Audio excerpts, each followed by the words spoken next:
early. Happy May. It's May 1st today, which is a pretty big deal because that means that we've been on this journey for quite some time now. So basically, I just want to recap everything that I've been doing so far and then, keep it moving. So hopefully you've been watching all of the other cuties videos. And in Micah's last video, she talked about using a week to prep herself for, for this journey and just making sure that she was mentally ready to go. So that brought me to the idea that this would be a good time to reflect on my journey. I've been on it for a little while now, and I just think it's important that I evaluate what's working and what's not working and, just celebrate successes really, because we spend a lot of time talking about, what doesn't work and failures, but I think we need to talk about victories. So with that said, I'm going to begin. I will be showing you a picture right now.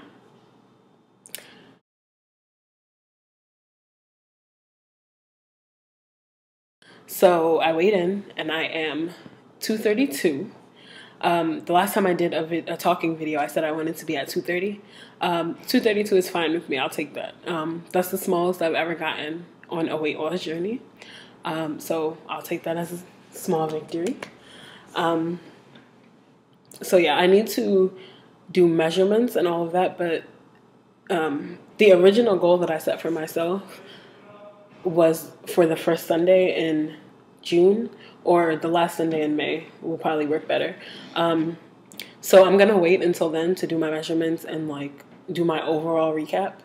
I'm not stopping there by no means, but I set a goal and I set a time, so I want to pay attention to how close I've come to that, if I've surpassed it, and reflect again. So as of right now, the 232 from the original 252 is 20 pounds.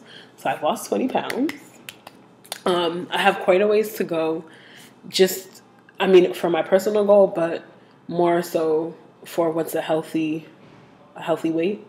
I don't really have a number in my mind that I want to be, because for me, I've always been big. I've always been, the big girl. So I don't really know what small looks like on my own body. I don't know how many of the rest of you, gained a lot of weight as adults or, have had a skinny phase. I've never had a skinny phase. So to be like, oh, I liked how I looked when I was 175. I was a kid at 175. So I don't really know what I want to do. I do want to be a size 10, 12. I went shopping today, and I guess it depends on the store, but I'm between a 14 and a 16 right now, which is a pretty big deal for me because I've wanted to be a size 14 for so long. And then when I became a 16, I realized that a 14 wasn't as small as I thought. So, it's a big deal to me, and I'm really happy about that. So I'm going to keep going because I'm getting there. But one thing that I really want to touch on this time, I usually do my videos, they're very concise, and they're like, I lost this much weight this week, I ate this, I drank this, and blah, blah, blah, what I'm going to do next week. I don't really ever talk about, the mental and emotional stuff. I'm the kind of person who I deal with that differently. I'm not really a talker. I don't, sit around and express everything that's hindering me. Because it works best for me that way. But there are times when you need to let all of that out because internalizing everything does not help. So we've all been trying really hard to communicate with one another and tell each other what we have going on. So for the past week or two, I've been trying to, talk to people more and see what's going on, and it's really helping me. I know everyone's like, oh, teamwork is great and it's really a motivator and you should get a team. And I know it's very cliche and probably pretty corny, but in all honesty, I know that for me personally, I need that. In listening to other people talk about what they have going on and the struggles that they're going through, it helps me to be able to put it into words and verbalize it, and make sense of it. So it's really important that we do that. So I'm not saying that I'm going to get on videos every Sunday and cry to you guys, because I'm not sad or anything. That's not really what I do. But I think that if you have questions about like the emotional stuff and all of that, please feel free to ask. Like, don't think that it's just a numbers game with us, because it's really not. So there's that. The team is really helping to motivate me. Every time someone gets to, a milestone or a goal or whatever, every time someone has a small victory, like I feel like I did, and it helps me want to get to my next goal. So it really is helpful to have a group of friends doing this with you. And if you don't have, a support system around you of females or anybody who you feel, you can talk to about this stuff, please talk to us. Send us emails, tweet us, hit us up on Facebook. All the links are below. We really want to talk to everyone, and I enjoy talking to new people as much as I enjoy talking to my friends. So please, hit us up and let us know what you have going on. So yeah, today I have a month left basically. So I am quote unquote going hard for this next 30 days. I have a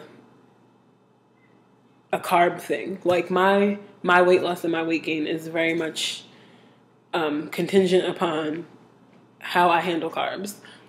My family has a history of diabetes and such, so it's really important that I maintain my blood sugar, and that's why the whole no carbs thing is a big deal for me.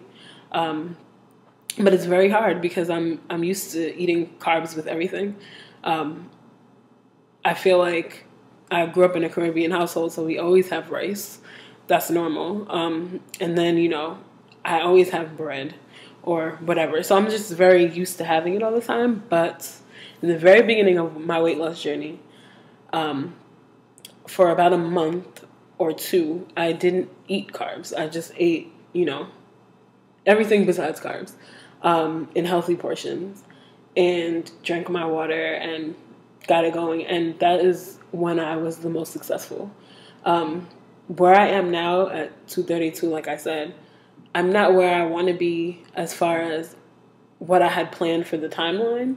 I should be a lot further along with what I planned, but I feel victorious because in all of the times, every time I slip up or stop paying as much attention, I don't gain any weight, meaning that I'm still maintaining healthy habits that is keeping my body here. Even when I stopped, like, between journeys, before we started Team Cute Fat Chicks and at the end of my first journey, I hadn't gained any weight, meaning that I'm getting to a healthy place. And that is really the most important thing. Like I said, I want to be a size 10, 12. That's not the most important thing. If I never lost another pound, but I got healthier and healthier, I would be fine where I am. So it's important that you know your reasoning for doing this and your goals, and you're realistic with yourself. It's not realistic for me to say, okay, well, I want to lose 30 pounds in these 30 days. It can be done. People do it. I'm not going to do that. I don't have, 8 hours a day to work out and all of that kind of stuff. So I'm going to be realistic with myself. And I mean, in the next 30 days, it'd be really nice to lose 10 to 15 pounds. More would be great, but I'll take 10 to 15. I'm cool with that. So that's really my goal. Like I said, the whole carb thing is a real struggle for me. But in order for me to be the most successful, I really have to minimize carbs. And for me, it's hard for me to do things in moderation. I'm terrible with limits. Like, I either go all the way or I don't go. That's kind of how I work. So a lot of people are like, oh, you don't have to cut stuff out, just do it in moderation. For some reason, my mind doesn't work like that. So when I think, okay, I'm going to do this in moderation, I'm going to have carbs this many times a week or whatever, like I break down and I don't stick to it. For me, it's easier to decide not to eat them at all and for however long time, and then do what I do after that. So I'm really, really going to minimize the intake of carbs for the next 30 days. I'm not saying I'm never going to have a carb in 30 days because that's probably not very realistic. But I'm not, when I grocery shop, I'm not going to buy bread. I'm not going to buy rice. Not flour, you know, not any low sugar, anything. Anything that's sugar-free is where I'm going to stay. So that when I go out somewhere and I don't have that option, or, you know, for whenever someone's having a birthday party at work and they're giving out cupcakes or something, I'm not, you know, apt to like overdo it. So I'm just going to minimize how much carbs I have in my own house. That's really as far control as I can have on the situation. So in Candy's last video, she talked about grocery shopping and cooking for the week, and how that helps her. And that's very true. That helps me too. If I prepare meals for the week, I have no reason to stop anywhere else. I have no reason to, you know, go to the vending machine or any of that. It's not hard for me to only drink water. That's not hard. But the not snacking and all of that kind of stuff is hard for me. So if I prepare my meals, I've been bringing a meal to work of like, you know, a chicken salad or something like that. And then when people start putting up recipe videos, I'll get more into the exactness of what I eat. But yeah, like a no carb lunch, and then I'll bring a whole bunch of snacks because I'm the type of person where I don't sit down and eat a big meal. I just like want a little of this and a little of that and a little of this. So I bring the lunch. I bring mandarin oranges that I can just like peel at my desk and eat. I bring, I usually have like a banana and some yogurt for breakfast. I have almonds, all different varieties. And the one thing that has carbs in it, where I told you guys I'm minimalizing carbs, is the Fiber One cereal I told you guys about last time. The amount of fiber in foods helps you break the sugars down and not for them to not stay in your body. So the more fiber something has, the better it is for you. And that's what I've been having. It's a healthier snack than popcorn or chips. And I have a little container. I don't have it out here. I was going to show it to you. But I have a little container, a little Tupperware, like a tiny thing, and I just fill it with dry cereal.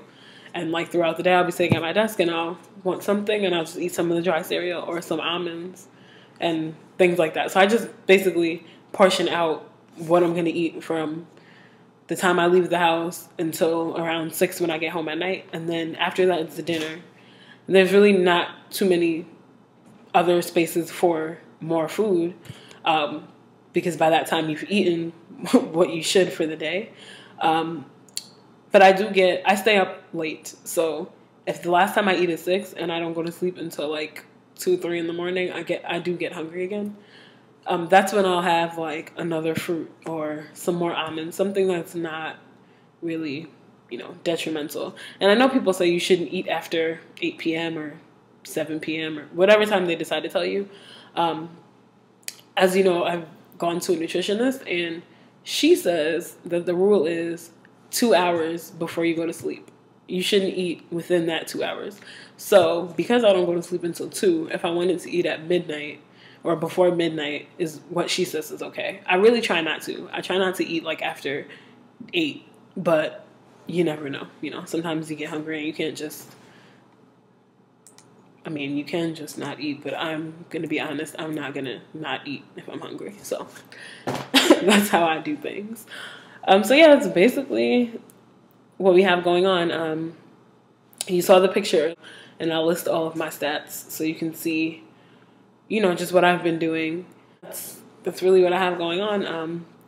I wish all of you much luck in your upcoming week and your journey.